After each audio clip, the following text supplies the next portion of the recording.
ఇట్లా ప్రస్తుతం మాట్లాడడానికి బీజేపీ అధికార ప్రతినిధి విఠల్ గారు మనతో ఉన్నారు. సార్ చెప్పండి, ఎట్లా చూస్తున్నారు? ధర్మేంద్ర ప్రధాన్ అయితే రాజీనామా చేశారు. సో జెన్‌జీ గెలిచింది. కాంగ్రెస్ పార్టీ మద్దతు తెలుపుతుందని చెప్పేసి మీరు మాట్లాడుతున్నారు. ఇదంతా పెయిడ్ ఆర్టిస్ట్ అని మీరు అంటున్నారు. సో మీకు సిగ్గు, శరం ఉందా అని చెప్పేసి వాళ్ళు వేరే రకంగా సృష్టిస్తున్నారు. దాన్ని ఎట్లా చూస్తారు? ఈ దేశంలో దేశ చరిత్రలో మొట్టమొదటిసారి పేపర్ లీకేజ్ పైన నైతిక బాధ్యత వహిస్తూ లాల్ బహదూర్ శాస్త్రి గారు ఎప్పుడో రైల్వే యాక్సిడెంట్ జరిగితే రాజీనామా చేశారు 1960లో. ఆ తర్వాత పేపర్ లీకేజ్ పైన కుంభకోణాలు జరిగినప్పుడు రాజీనామాలు చేసి ఉండొచ్చు, నేను దాన్ని తప్పు పట్టట్లేదు. కానీ పేపర్ లీకేజ్ అది కూడా తనకు సంబంధం లేకుండా, ఎలాంటి సంబంధం లేనప్పుడు కూడా ఒక నైతిక బాధ్యత వహిస్తూ ధర్మేంద్ర ప్రధాన్ గారు రాజీనామా చేస్తే ఈ దేశంలో ఉన్నటువంటి ఒక బాధ్యతాయుతమైన రాజకీయ నాయకులుగా, పార్టీలుగా లేదా ముఖ్యమంత్రులుగా హర్షించాలా, స్వాగతించాలా, దానికి కూడా విమర్శించాలమ్మా. ఇది విచిత్రం. మరి ఈ దేశంలో యూపీఏ గవర్నమెంట్లో 2004 నుంచి 15 వరకు, నేను డేటా చెప్తా ఉన్నామ్మా, 2004 నుంచి 14 వరకు యూపీఏ 192 గవర్నమెంట్లు ఉంటే దేశంలో 72 సార్లు పేపర్ లీకేజ్లు అయినాయి. 72 టైమ్స్ ఎంసెట్ పేపర్ లీక్ అయింది, ఆయా పిఎస్సీలో లీక్. రాజస్థాన్లో అయితే ఆ లోకల్ పబ్లిక్ సర్వీస్ కమిషన్ సంబంధించినట్టు పేపర్ 18 సార్లు లీక్ అయింది, ఒకసారి కదా. రాజస్థాన్ అక్కడ గెహ్లాట్ ఉన్నటువంటి చీఫ్ మినిస్టర్ ఉన్నప్పుడు ఎందుకో మీరు రాజీనామా చేయలేదు. కర్ణాటకలో మొన్న పేపర్ లీక్ అయింది, మీరెందుకో రాజీనామా చేయలేదు. మొన్న తెలంగాణలో కూడా ఎస్ఎస్సి పేపర్ లీకేజ్ అయింది, మీరెందుకో రాజీనామా చేయలేదు. అంటే రాజీనామాలు బీజేపీకే వర్తిస్తాయి, ఆ రూలు మీకు వర్తించదా? మాకు నైతికత ఉంది కాబట్టి మేము రాజీనామా చేశాం. నైతిక బాధ్యతగా ధర్మేంద్ర ప్రధాన్ సిబిఐ కేసు పెట్టారు, నీట్ ఎగ్జామ్ మీద బాధ్యులను అరెస్ట్ చేశాడు, ఆయనకు సంబంధం లేకుండా మళ్ళీ ఎగ్జామ్ పెట్టాడు. దాన్ని హర్షించాలన్నా విమర్శించాలా? హర్షించాల్సింది పోయి, స్వాగతించాల్సింది పోయి, ఇవాళ మా రామచంద్రరావు గారు మాట్లాడితే మధ్య ఎందుకు రాజీనామా చేయాలని మాట్లాడుతున్నారు.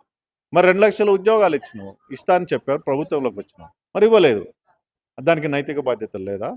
నిరుద్యోగ వృత్తి ఇస్తాను, ఇవ్వలేదు, దానికి నైతిక బాధ్యత లేదా? ఇవాళ రైతు బంధు ఇస్తామన్నారు, రెండు ఇన్స్టాల్మెంట్లు ఎగ్గొట్టారు, దానికి నైతిక బాధ్యత లేదా? ఇక్కడ రోజు యాక్సిడెంట్లు అవుతున్నాయి, రవాణా శాఖ మంత్రి రాజీనామా ఎందుకు చేయడు? లాఠీ చార్జ్ జరిగినాయి, ఈ మధ్యకాలంలో పోలీసులు కూడా చాలా మంది పైన దాడులు జరిగినాయి, మరి మీరు ఎందుకు రాజీనామా చేయరు? రోజు హత్యలు జరుగుతూ ఉన్నాయి, రోజు హత్యలు జరుగుతూ ఉన్నాయి. నైతిక బాధ్యత ఎక్కడా? నా ప్రశ్న ఏంటంటే, నైతిక బాధ్యత మీరు ఎందుకు తీసుకోరు? అది బీజేపీకి మాత్రమే నైతిక బాధ్యత ఉంటుందా అని నేను ప్రశ్నిస్తా ఉన్నాను. ప్రతిరోజు హత్యలు జరుగుతూ ఉన్నాయి, ప్రతిరోజు మహిళల మీద దాడి జరుగుతున్నాయి, ఎక్కడో అక్కడ ఆత్మహత్యలు జరుగుతూ ఉన్నాయి, ఎక్కడొక్కడ అత్యాచారాలు జరుగుతున్నాయి. లా అండ్ ఆర్డర్ ఇష్యూ కాదా ఇది? వాళ్ళ పోలీస్ డిపార్ట్మెంట్ నైతిక బాధ్యత ఉండదా? దాన్ని వహించే హోంశాఖ మంత్రి నైతిక బాధ్యత ఉండదా? ఇక్కడితో ఎండ్ అయ్యేది కాదు, ఖచ్చితంగా మోడీని గద్దెదించే వరకు కూడా ఖచ్చితంగా మేము పోరాడతామని చెప్పేసి కూడా ఒక పెద్ద కంకణం కట్టుకొని అయితే కూర్చున్నట్టయితే దించండి అమ్మా, పోరాటాలు చేయండి. రాబోయే రోజులు ఉన్నాయి కదా, ఇంకా చాలా రోజులు ఉన్నాయి కదా, మీరు పోరాటాలు చేయండి. న్యాయమైన పోరాటం ప్రజలు నిర్ణయిస్తారు, మీరు ఎట్లా నిర్ణయిస్తారు? అసలు మోదీని గద్దె దించుతారో మీ ఉన్న గద్దె పోతుంది ఎవరికి తెలుసు? రాహుల్ గాంధీకి మేము ఒక మాట చెప్పదలుచుకున్నాం. రాహుల్ గాంధీ గారు ప్రతిపక్ష నాయకుడు ఉన్నంత వరకు ఈ దేశంలో భారతీయ జనతా పార్టీ ఉంటుంది. రాహుల్ గాంధీ కాంగ్రెస్ పార్టీ నాయకుడు ఉన్నంత వరకు ఈ దేశంలో భారతీయ జనతా పార్టీకి తిరుగులేదు. ఎందుకంటే మా బ్రాండ్ అంబాసిడర్ ఎవరంటే రాహుల్ గాంధీ. రాహుల్ గాంధీ అపోజిషన్ లీడర్లు ఉన్నంది రోజులు దేశంలో భారతీయ జనతా పార్టీ ఉంటుంది. రాహుల్ గాంధీ అపోజిషన్ కాదు, కాంగ్రెస్ శాతం అయింది కాబట్టి మేము ఉన్నాం పవర్లో. ఆయన చాలా efficient leader for Congress party, ఆయన ఎఫిషియెంట్ లీడర్ అపోజిషన్ లీడర్గా, కాబట్టి మేము అధికారంలో ఉంటున్నాం.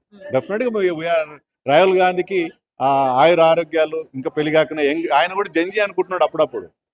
56లో జంజీ, ఆయన ఆయుర ఆరోగ్యాలు, ప్రతిపక్ష నాయకుడు అంత సంతోషంగా ఉండాలని మేము కోరుకుంటున్నాం. అంటే మీరు ఇట్లా మాట్లాడుతున్నారు, మరి గాంధీ కుటుంబాన్ని ఇట్లా కించపరిచే విధంగా మాట్లాడొద్దని చెప్పేసి అంటారు. మేము గాంధీని గౌరవిస్తామా? మేము గాంధీ గారిని గౌరవిస్తాము డెఫినెట్గా. గాంధీ గారు అంటే మాకు గౌరవము. వీళ్ళంతా నకిలీలు గాంధీలు, ఒరిజినల్ గాంధీ ఎక్కడో పోయిండు, ఈ దేశాన్ని శ్వాసం తెచ్చి. వీళ్ళంతా నకిలీ గాంధీలు. మరి అందుకే నెహ్రూ ఎందుకు లేదు? నెహ్రూ గాంధీ అని ఎందుకు లేదు? మధ్యలో గాంధీ ఎక్కడికి వెళ్ళి వచ్చిందమ్మా? నెహ్రూ బిడ్డ ఇందిరాగాంధీ కదా, అవునా కదా? ఇందిరా నెహ్రూ అని ఉండాలి కదా. ఇందిరాగాంధీ ఎక్కడికి వెళ్ళి వచ్చింది? సోనియా గాంధీ ఎక్కడికి వెళ్ళి వచ్చింది? రాజీవ్ గాంధీ ఎక్కడికి వెళ్ళి వచ్చింది? రాహుల్ గాంధీ దాకా ఎందుకు గాంధీ పేరు మీరు ఎందుకు వాడుకుంటున్నారు? నేను ప్రశ్నిస్తున్నాను. మీరు ఎందుకు వాడుకోవాలి గాంధీ పేరు? నెహ్రూ వాడుకోండి, మీరు వాడుకున్నారు సరే, సంతోషమే. మీరు గాంధీ కుటుంబం మీరు ఎందుకు చెప్పుకుంటారు? మహాత్మా గాంధీ గుజరాత్లో ఉన్నాడు, వాళ్ళ పిల్లలు ఎక్కడో లేరు, మనమలో మనవరాలు ఎవరు లేరు, కనిపించట్లేదు. మీరెందుకు గాంధీ పేరు వాడుకుంటున్నారు? అవునా కదా? సో కొన్న విశ్వేశ్వర రెడ్డి చేసిన కమెంట్స్ చాలా ట్రోల్ అవుతున్నాయి. సో ఇది ఇక్కడైతే కొట్టివాడేసినాం, వేరే దగ్గర అయితే కాల్ చేస్తామని చెప్పేసి ఆయన ఇక్కడోడా అసలు తెలంగాణోడా భారతదేశమోడా ఫారెన్ నుంచి వచ్చిండా ఇట్లా మాట్లాడడానికి సిగ్గు అనిపిస్తలేదా అని చెప్పి. కాంగ్రెస్ పార్టీ దేశంలో ఎన్నిసార్లు పోలీస్ ఫైరింగ్ చేసిందమ్మా? తెలంగాణ ఉద్యమం మీకు తెలియకపోవచ్చు, నాకు కూడా తెలియదు. 2000 మలిదశ ఉద్యమం చూశాను.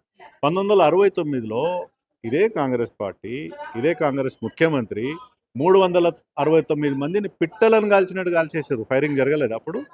ఎన్కౌంటర్లు ఎవరు ఆయన జరిగినాయి? పోలీసుల పైన కానీ, లేకపోతే ఇటువైపు అయినా, లేదా మావోయిస్ట్ ఎన్కౌంటర్లు ఎంతమంది చచ్చిపోయారు? వేలాది మంది చచ్చిపోయారు. అది పోలీస్ ఫైరింగ్ కాదా? విద్యార్థులు ఇదే కాంగ్రెస్ ప్రభుత్వం 2004 నుంచి 14 వరకు ఉన్నటువంటి కాంగ్రెస్ ప్రభుత్వము 1100 సార్లు, నేను ఫిగర్ చెప్తా ఉన్నాను, 1100 సార్లు లాఠీ చార్జ్ చేశారు విద్యార్థుల పైన. వేలాది మందిని అరెస్ట్ చేశారు. ఇళ్లకి వెళ్ళి బయటకు రాకుండా ప్రివెంటివ్ అరెస్ట్ చేశారు, హౌస్ అరెస్టులు చేశారు, పీడీ యాక్టులు పెట్టారు. ఇప్పుడు ఢిల్లీలో జరిగిన లాఠీ చార్జ్ ఏం జరిగిందంటే మీకు చూడాలి. అది జన్జీకి సంబంధం లేదు ఆ ఉద్యమం. దయచేసి మీరు చూడండి, గమనించండి.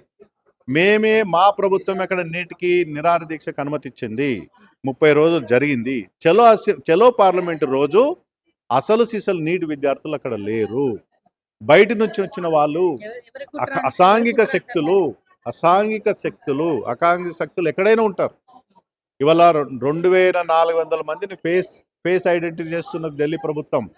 వాళ్ళందరూ కూడా జైల్లో నుంచి వచ్చిన వాళ్ళు, క్రిమినల్స్, దాడులు చేసిన వారు, హత్యలు చేసిన వాళ్ళు, అత్యాచారాలు చేసిన ఇట్లాంటి వాళ్ళందరూ కూడా ఆ ప్రోగ్రాంలు ఉన్నారు. కాబట్టి పోలీసుల పైన 118 సార్లు దాడులు జరిగినాయి. 118 మంది పోలీసు వాళ్ళకి దెబ్బలు జరిగినాయి. అది గ్రహించి ఒక లైన్ ఉంటుందమ్మా పార్లమెంట్కి, అసెంబ్లీకి అయినా పార్లమెంట్కి, అది ఒక లైన్ ఉంటుంది. ఈ లైన్ దాటొద్దు, ఈ గేట్ దాటొద్దు అనేది ఒక ప్రివెంటివ్ యాక్టివ్ ఉంటుంది. వీళ్ళు ఆ లైన్ దాటి ఏకంగా పార్లమెంట్నే దాడి చేద్దాం, పార్లమెంట్నే తగలబెడదాం అనేటువంటి ఉద్దేశంతో కొంతమంది అక్కడ చట్ట వ్యతిరేక శక్తులు, అసాంఘిక శక్తులు ఉన్నారు కాబట్టి పోలీసు వాళ్ళు లాఠీచార్జ్ చేశారు. పోలీసు లాగా వ్యవహరించకుండా, అమ్మాయిదాన్ని కూడా చూడకుండా ఎక్కడ పడితే అక్కడ చేతులు వేయడం, చాలా విచక్షణ రహితంగా ప్రవర్తించదని చెప్పేసి కూడా అంటారు. మరి ఆ ధర్నాలో మోడీ గారు, చనిపోయిన మోడీ తల్లి గురించి మాట్లాడొచ్చమ్మా? భారత మాత గురించి మాట్లాడొచ్చా? భారతదేశం గురించి మాట్లాడొచ్చా? ఇండియన్ ఆర్మీ గురించి మాట్లాడొచ్చా? కశ్మీర్ గురించి మాట్లాడొచ్చా? బంగ్లాదేశ్ గురించి మాట్లాడొచ్చా? నేపాల్ గురించి మాట్లాడొచ్చా? హిందుత్వం మీద మాట్లాడొచ్చా? సనాతన ధర్మం మీద అంటే మీరు ఏదైనా మాట్లాడొచ్చు, ఏమైనా ఈ దేశాన్ని కించపరచొచ్చు, దేశపరులో కించపరచొచ్చు, వ్యంగ్యంగా మాట్లాడొచ్చు, అసభ్యంగా మాట్లాడొచ్చు. పోలీసు వాళ్ళు మాత్రం లాఠీచార్జ్ చేయరు. మీరు రాళ్లతో కొట్టొచ్చు, పోలీసులు తలకాయలు వలగొచ్చు. మీ ఎంక్వైరీ జరుగుతూ ఉంది కదమ్మా, ఎంక్వైరీ జరుగుతుంది. ఎవరు లారీ తెచ్చారో అవన్నీ జరుగుతున్నాయి. 30 ఏళ్ళోడు జడ్జి అవుతాడమ్మా, 40 ఏళ్ళోడు కూడా జడ్జి అవుతాడా? మరి కొత్త రూల్ తేవాలి, జడ్జికి నిదర్శనం మార్చాలి. ఎవరైతే రాహుల్ గాంధీ కూడా జడ్జి అవుతాడు. అప్పుడు రాహుల్ గాంధీ పెళ్లి కాలేగా, అట్లాంటి కూడా మా మోడీ గారు కూడా జడ్జి, పెళ్ళి అయినా కానీ చిన్నప్పుడు వదిలేసి మోడీ గారు కూడా జడ్జి అవుతారు మరి. సో డెఫినెట్గా ప్రజలు గమనిస్తూ ఉన్నారు ఎవరిది తప్పు ఏందనేది. లెట్స్ ఎంక్వైరీ జరుగుతూ ఉంది. ఎవరు తప్పు ఒప్పో తెలుస్తుంది, ఎవరు దేశ వ్యతిరేకులను ఇన్వాల్వ్ అయ్యారు, ఎవరు బాధ్యులనే ఎంక్వైరీ జరుగుతుంది. తప్పకుండా చర్యలు ఉంటాయి.